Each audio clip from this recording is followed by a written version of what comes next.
Kabar dugaan pemerkosaan yang dilakukan mertua terhadap menantunya hingga berujung tewasnya ibu hamil tersebut ternyata benar.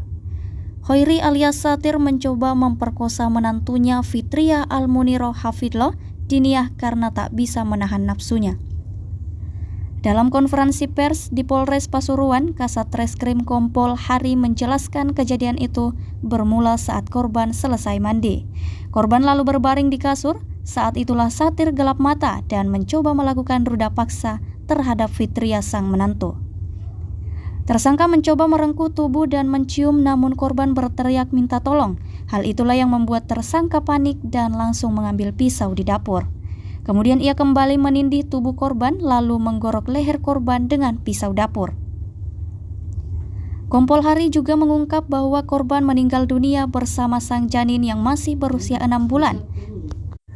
Tak hanya itu saja, usai melakukan aksinya, pelaku langsung melarikan diri ke rumah tetangganya yakni Bari. Di sana tersangka bersembunyi di kamar dan dikunci.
Download Tribun X sekarang, menghadirkan lokal menjadi Indonesia.